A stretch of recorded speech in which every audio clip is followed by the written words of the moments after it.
ASEAN Dailies. First and the foremost news from Southeast Asia.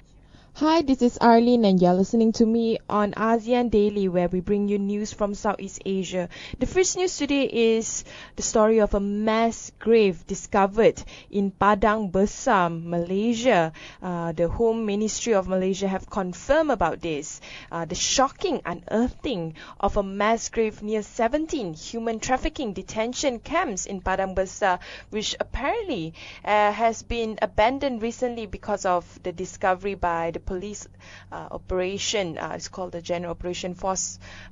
It has been in operation, the graves and camps, since 5 years ago in Wang Kelian and several small villages along the border town in Padang Besar, discovered by the VAT 69 and General Operation Force that I mentioned earlier. The camp were, however, abandoned when officers got them.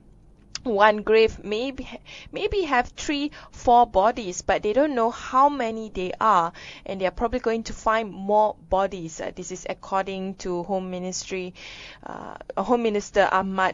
Dr. Ahmad Zahid. And he said that the public would be updated as soon as fresh information is available. He added as well that the discovery left little doubt that Malaysians were involved in the syndicate. Talking about the syndicate itself, ASEAN must act against people smuggling syndicates. What has been done in ASEAN to curb human trafficking? Seems like nothing much have been done. Have we learned our lesson from the boat people that happened? Especially the issue regarding on the Rohingya people. It is commendable that Malaysian government has undertaken a systemic search and rescue operation at the Andaman Sea and the Bay of Bengal, aimed at saving the lives of thousands of stranded Rohingya and Bangladeshi.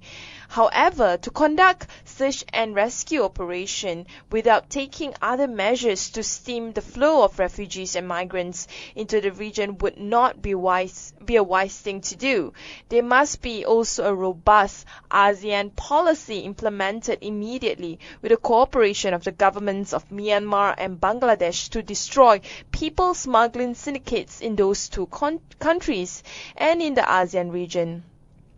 It is important also that we have intelligence gathering capabilities should be enhanced in order to enable authorities to act against the kingpins in these syndicates before their boats set sail. And more importantly, corruption, which is one of the main reasons why human trafficking thrives, should be weeded out. As far as the Rohingya community are concerned, I think the Malaysian and other ASEAN governments should increase persuasion and pressure upon the Myanmar government to treat other refugees as human beings and citizens first, and of course abolish their domestic laws that are discriminative towards the Rohingya people.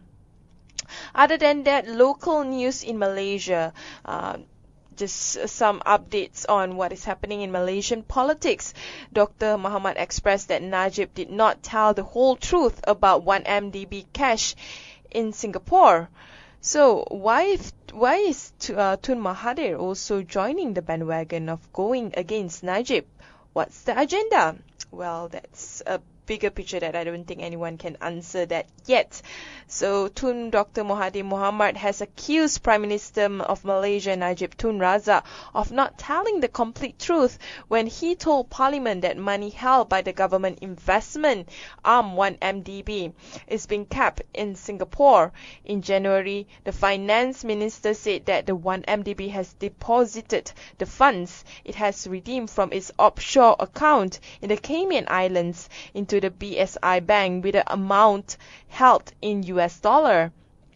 On March 10th, it confirmed that in a written reply to PJ Utara MP Tony Phua that the funds were held in Singapore Bank in the form of cash, but the government said last week that the funds were not in the form of cash but asset.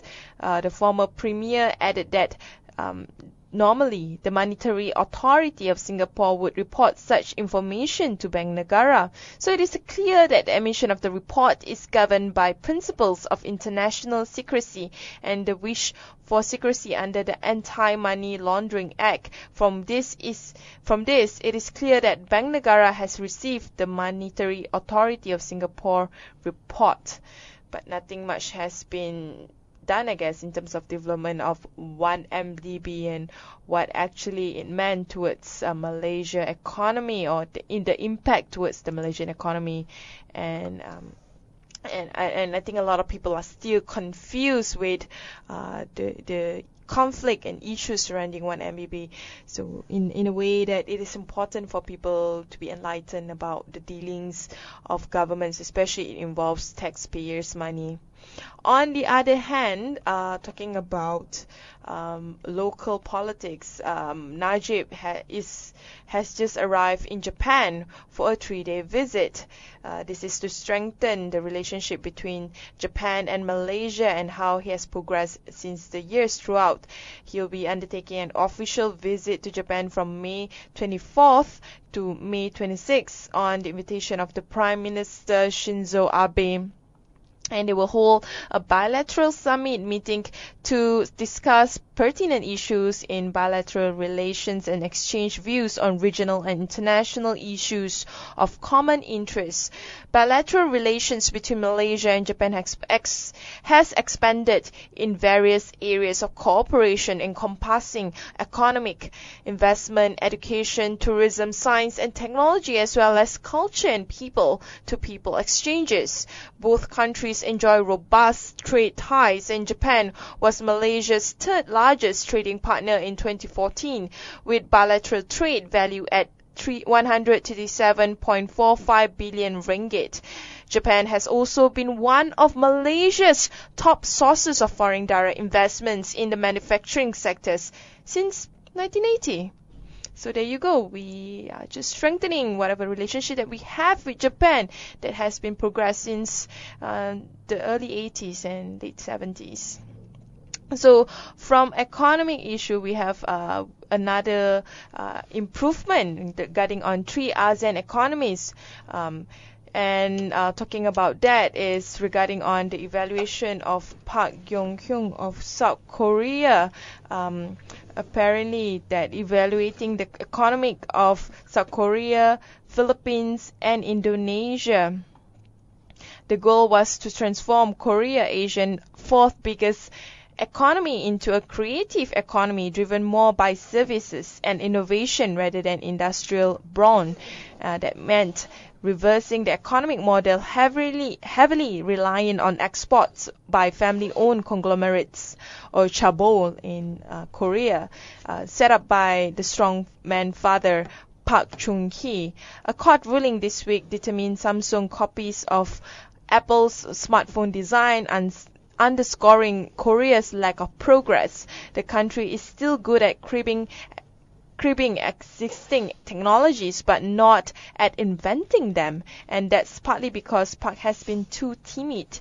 While on the other hand, in the Philippines, Aquino needs to do better at job creation. However, of preparing the country for his departure, Aquino, who is limited to 1 6-year term, will step down as president in June 2016, which is exactly a year later. Absent reforms of the country's political situations, which are less transparent and accountable than there ought to be, the Philippines will likely remain one bad leader away from renewed economic chaos. On the other hand, when it comes to Indonesia, he pledged for more inclusive growth and an infrastructure boom that will attract investment. His hike to gas prices freed up $17.5 billion for the government to spend on ports, roads and other infrastructure projects. He has also been handling money to inefficient state enterprises in order to please the Indonesian Democratic Party of Struggle that backed him in his election campaign. It seems like all this is especially troubling because as Southeast Asia's biggest economy, Indonesia's health matters greatly to neighboring countries like Malaysia, Singapore, and Thailand. There you go, evaluating all the three countries within the Asia Pacific of South Korea, the Philippines, and Indonesia shows that they need to somehow, I guess, reverse or change the existing economic model so that better job creations in the Philippines, more growth and investment in Indonesia, and as well as a more creative industry in Korea. So moving on from economy, we have news about human rights. So detained Thai student merely invited for talks. This is a story of dozens of Thai students who were dragged away and held overnight by police after they staged an anti-coup protest in Bangkok, were merely invited for talks, quote unquote. A senior police officer from Thailand expressed it. And the student protest was one of the handful of rare public acts of defiance that sprung up the military control nation as it marked 1 year since then. Army Chief Prayut Chan-o-cha seized power, toppling the elected administration of Yingluck Shinawatra. Political protests are currently banned in Thailand alongside criticizing the junta. And not forgotten the monarchy as well with its unique law. And on another hand, talking about the protest itself, angry scuffles broke up late on Friday last week between police and around 50 student protesters after some of the anti-coup demonstrators tried to chain themselves together outside a popular mall in the capital. A reporter on the scene saw teams of uniform and plainclothes police dragging students away into custody.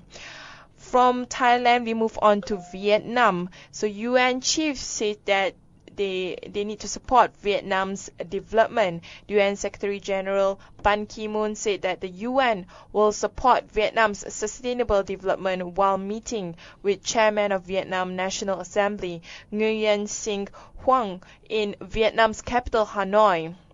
And the Secretary of General hailed the contributions made by Vietnam, especially the country's National Assembly, in developing important solutions to realize sustainable development goals and climate change adaptation. On the same day, the UN chief attended the ongoing 9th session of the 13th Vietnamese National Assembly when he spoke highly of Vietnam's achievements in implementing the MDG goals as the leading country to fulfill the goals, believing that it will experience the country also as one of the pioneers in implementing the SDG at the same time ahead. So the UN Sec-Gen Ban Ki-moon is paying a 2-day visit to Vietnam, which focuses on environmental sustainability and climate change at the invitation of Vietnamese President Trong Tan Sang. Hopefully that there will be more, more progress ahead for Vietnam in trying to address and trying to fulfill all the goals of United Nations declarations and conventions. That's all from us today. We will continue with news from Southeast Asia. Not news, but with discussion from Southeast Asia, and this time we're focusing on Jokowi later on at 9 o'clock Malaysia time.